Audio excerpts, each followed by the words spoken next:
ശ്രീരാമനെ ഞങ്ങൾ കണ്ടിട്ടുള്ള ത്യാഗത്തിന് വേണ്ടിയിട്ടാണ്, ഒരു വാക്ക് പാലിക്കുന്നതിന് വേണ്ടിയിട്ടാണ് വനവാസത്തിന് പോകുന്നത്. ആ ശ്രീരാമൻ എങ്ങനെയാണ് കൊലയ്ക്കും കൊള്ളിവെപ്പിനും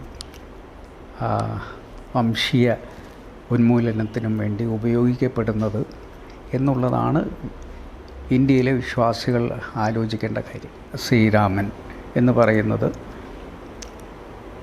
കേവലം RSSൻ്റെയോ BJPയുടെയോ മാത്രം ഒരു ആരാധനാമൂർത്തിയായിട്ടല്ല ചിത്രീകരിക്കപ്പെടുന്നത്.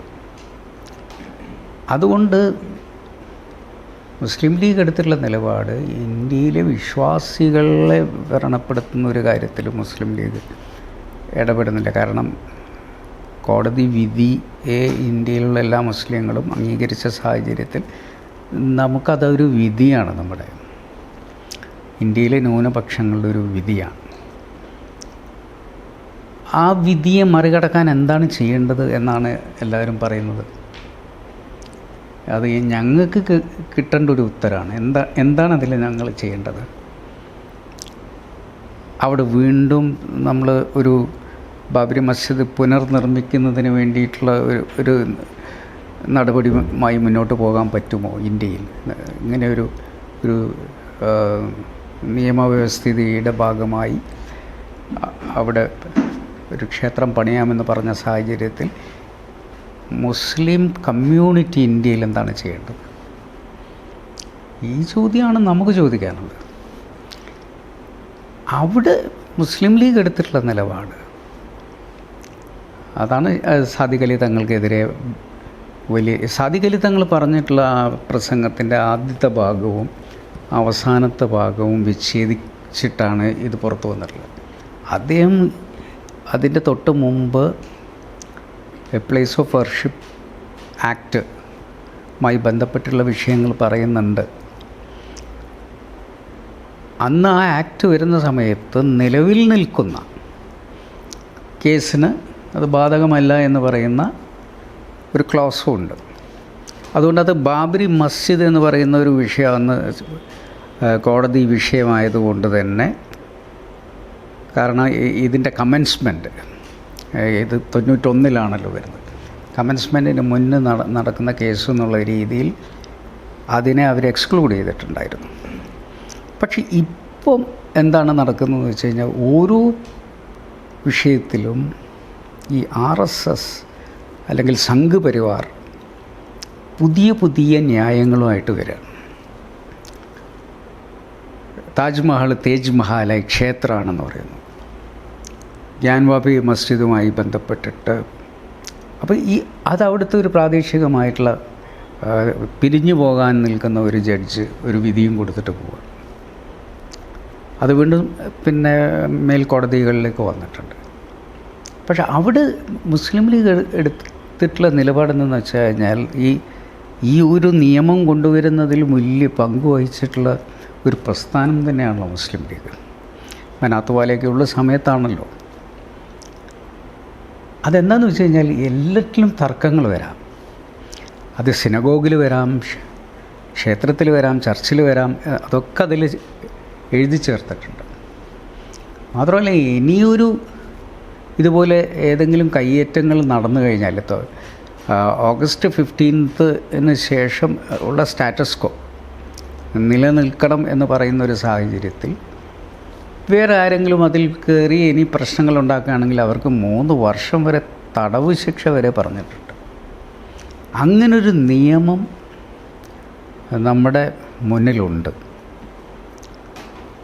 ആ നിയമം നിലനിൽക്കെ ഇനിയുള്ള വിഷയങ്ങളിൽ ഈ പറയുന്ന നിയമം പ്ലേസ് ഓഫ് വർഷിപ്പുമായി ബന്ധപ്പെട്ടിട്ടുള്ള അതിൻ്റെ 1991 നിയമം നിലനിൽക്കുന്ന സാഹചര്യത്തിൽ ഇനി പുതിയ തർക്കങ്ങൾ ആരും അങ്ങോട്ടും ഇങ്ങോട്ടും ഉണ്ടാക്കാതിരിക്കുന്നതാണ് നല്ലത് എന്നുള്ളതാണ് മുസ്ലിം ലീഗിൻ്റെ നിലപാട്. എന്നാൽ മറ്റ് വിഷയത്തിൽ നമ്മൾ എടുത്തിട്ടുള്ളത് നിലപാട് അന്ന് ക്ഷണം കിട്ടിയാലും പോകരുത് എന്ന് പറയാനുള്ള ഒരു കാരണം എന്താണെന്ന് വെച്ച് കഴിഞ്ഞാൽ നരേന്ദ്രമോദി ഇതിനെ ഒരു രാഷ്ട്രീയ ആയുധമാക്കുകയാണ്, തിരഞ്ഞെടുപ്പിന് വേണ്ടിയിട്ടുള്ള ഒന്നായി. അപ്പം രണ്ട് ശ്രീരാമൻ എന്ന് പറഞ്ഞു കഴിഞ്ഞാൽ ഗാന്ധി മരിക്കുന്ന സമയത്ത് റാം റാം എന്ന് പറഞ്ഞ് വിളിച്ചിട്ടുള്ള ശ്രീരാമനുണ്ട്. ഇപ്പുറത്ത് ഇവിടെ ആൾക്കൂട്ട കൊലപാതകങ്ങൾ നടത്തുമ്പം വിളിക്കുന്നൊരു ജയ് ശ്രീറാം എന്ന് പറയുന്ന ഒരു മുദ്രാവാക്യമുണ്ട്. ഈ രണ്ട് ശ്രീരാമും വ്യത്യസ്തമാണ് എന്ന് ആണ് ഞങ്ങൾ വിശ്വസിക്കുന്നത്. കാരണം ഒന്ന് ശരിക്കും മര്യാദ പുരുഷോത്തമനായിട്ടുള്ള രാമൻ എന്ന് പറയുന്ന ഗാന്ധിയുടെ രാമനും ഇവിടെ പുനഃസൃഷ്ടിക്കപ്പെട്ടിട്ടുള്ള ഉഗ്രമൂർത്തിയായി നിൽക്കുന്ന ഒരു സംഹാരത്തിന് വേണ്ടി നിൽക്കുന്ന ഒരു പുതിയ രാമൻ RSS ഉണ്ടാക്കിയിരിക്കുകയാണ്. അപ്പോൾ അതിനെയാണ് ഞങ്ങൾ പറഞ്ഞിട്ടുള്ളത്. ഞങ്ങൾ അതിൽ ഗാന്ധിയും അതുപോലെ മര്യാദ പുരുഷോത്തമനായി പിന്നെ എല്ലാ വിശ്വാസികളും കാണുന്ന ശ്രീരാമൻ എന്ന് പറയുന്ന ശ്രീരാമനെ പിന്നെ വിശ്വസിക്കുന്ന വിശ്വാസികൾക്ക് എതിരല്ല മുസ്ലിം ലീഗ്. അതേസമയം മോദി ഉയർത്തിപ്പിടിക്കുന്ന ഏത് കൊലപാതകത്തിനും ഏത് കൂട്ടക്കൊലയ്ക്കും ഉപയോഗിക്കുന്ന ഒരു പയ്യൻ, വേറൊരു മതത്തിൽ പെരുന്ന ഒരു പയ്യൻ്റെ നെറ്റിയിൽ അവർ ജയ് ശ്രീറാമ എന്ന് ഈ ഇരുമ്പ് ചട്ടകം കൊണ്ട് എഴുതിയിട്ടുണ്ടായിരുന്നു.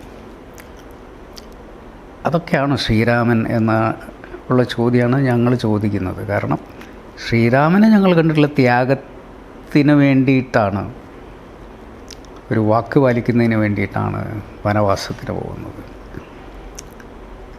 തിരിച്ചവിടെ ഭരണം കൊടുത്തുള്ള ഭരതനെ സംബന്ധിച്ചിടത്തോളം അവിടെ സിംഹാസനത്തിലിരിക്കുന്നില്ല, ജ്യേഷ്ഠൻ്റെ പാതുകം കൊണ്ടുവന്ന് അവിടെ വെച്ചിട്ടാണ് ഭരിക്കുന്നത്. സീത എന്ന് പറയുന്ന ഒരു പരിത്യാഗി. ഇങ്ങനെയുള്ള വാൽമീകി മഹർഷി പോലും പറഞ്ഞിട്ടുള്ളത് മാ നിഷാദ എന്നാണല്ലോ. അപ്പോൾ ഒരു ക്രൗഞ്ചപ്പക്ഷിയെപ്പോലും അമ്പെയ്ത് വീഴ്ത്തുന്നതിനെ അരുത് കാട്ടാള എന്ന് വിളിച്ച ഒരാളുടെ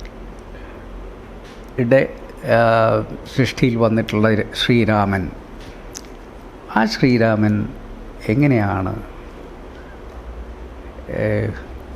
കൊലയ്ക്കും കൊള്ളിവെപ്പിനും വംശീയ ഉന്മൂലനത്തിനും വേണ്ടി ഉപയോഗിക്കപ്പെടുന്നത് എന്നുള്ളതാണ് ഇന്ത്യയിലെ വിശ്വാസികൾ ആലോചിക്കേണ്ട കാര്യം.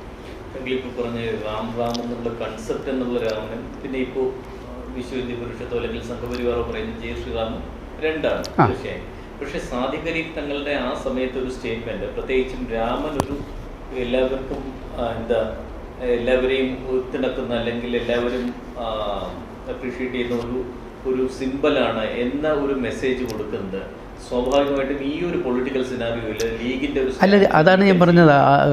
സാദിഖ് അലി തങ്ങൾ പറഞ്ഞ സിമ്പിളായിട്ടുള്ള ശ്രീരാമൻ എന്ന് പറയുന്നത്, ഇപ്പം നമ്മൾ പ്രവാചകനെക്കുറിച്ച് മഹാത്മാഗാന്ധി പറഞ്ഞിട്ടില്ലേ, അതേപോലെ തന്നെ ഏറ്റവും വലിയ പണ്ഡിതന്മാരും മറ്റു എല്ലാ മതങ്ങളെയും അങ്ങോട്ടും ഇങ്ങോട്ടും പിന്നെ ബഹുമാനിക്കുകയും സ്നേഹിക്കുകയും ചെയ്യും. ഖുർആനിൽ തന്നെ പറഞ്ഞിട്ടുള്ളത് ലക്കും ദീനുക്കും വലിയ ദീൻ എന്ന് പറഞ്ഞാൽ എനിക്ക് എൻ്റെ മതം, നിങ്ങൾക്ക് നിങ്ങളുടെ മതം. അപ്പോൾ നിങ്ങളുടെ മതത്തെ ഞാൻ റെസ്പെക്റ്റ് ചെയ്യണം. ഒരു ജൂതൻ്റെ മൃതദേഹം പോകുന്ന സമയത്ത് പ്രവാചകനെ എഴുന്നേറ്റ് നിന്നു. അപ്പം കൂടുതലുള്ളവർ പറഞ്ഞാൽ അത് ജൂതൻ്റെ മൃതദേഹമാണ്. അപ്പോൾ പ്രവാചകനായി നൽകിയ മറുപടി അത് മനുഷ്യൻ്റെതാണ് എന്നുള്ളത്. അപ്പോൾ അങ്ങനെ ഒരു റെസ്പെക്റ്റ് എന്ന് പറയുന്നൊരു സാധനമുണ്ട്. അപ്പോൾ സാദിഖ് അലി തങ്ങൾ പറയുന്ന പിന്നെ ഈ ഞാൻ പറഞ്ഞില്ലേ പരിത്യാഗിയായിട്ടുള്ള, അതുപോലെ തന്നെ ജീവിതത്തിൽ തന്നെ പല സന്ദേശങ്ങളും നൽകിയിട്ടുള്ള ഒരു രാമൻ. ആ രാമന് ശരിക്കും നമുക്ക് പിന്നെ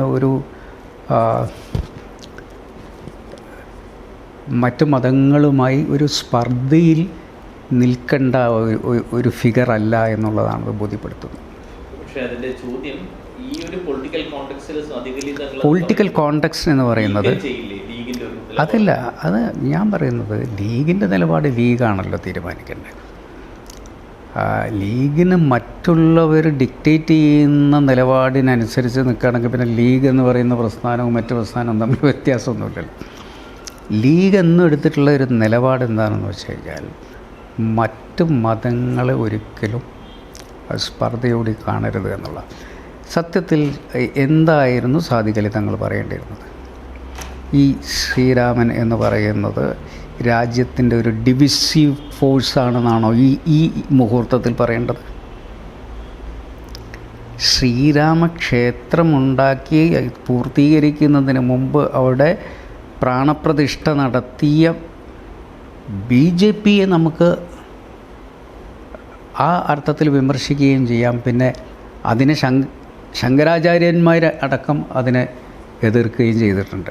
പൂർത്തീകരിക്കാത്ത ഒരു ക്ഷേത്രത്തിനെ എന്തിനാണ് ധൃതി പിടിച്ച്?